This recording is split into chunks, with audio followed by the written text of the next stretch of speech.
एकदा जंगलाच्या मध्यभागी असलेल्या सपाट जागेमध्ये एका शेतकऱ्याने त्याच्या गुरांच्या चाऱ्यासाठी काही जंगली वनस्पती आणि बांबूच्या झाडांचे बियाणे पेरले।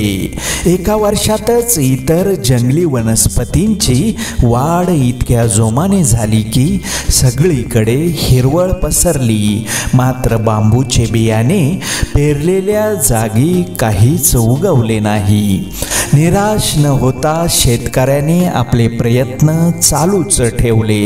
एका मागोमाग एक अशी 4 वर्षे गेली, तरीही काहीच उगवले नाही। शेतकरी निराश झाला, पण त्याने प्रयत्न चालूच ठेवले।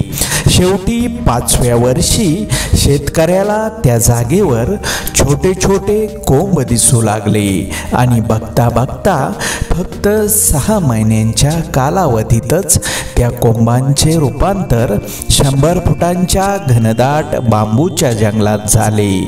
ही बांबूंची झाडं फक्त 6 महिन्यामध्ये इतकी उंची गाठू शकली कारण त्यांनी 4 वर्षे घेतली त्यांची मुळे मातीत घट्ट आणि मजबूत रोवण्यासाठी। आपलं आयुष्य सुद्धा असंच आहे। एखादा नवीन अभिनेता एका सुपरहिट चित्रपटामुळे रातोरात स्टार झाला असे आपण म्हणतो, परंतु असा चित्रपट मिळवण्यासाठी त्यामागे त्याने कित्येक वर्ष घेतलेली मेहनत असते, हे विसरून चालणार नाही।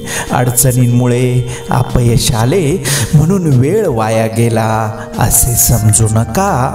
ह्याच अडचणी तुम्हाला इतके मजबूत बनवतील की तुम्ही काहीतरी साध्य करू शकाल। त्यामुळे हार मानू नका, प्रयत्न करत राहा।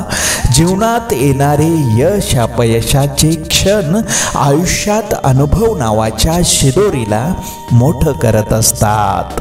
जिंकणारे जिंकण्यासाठी खूप वेळा अगोदर हरलेले असतात, हे लक्षात घ्यायला हवं।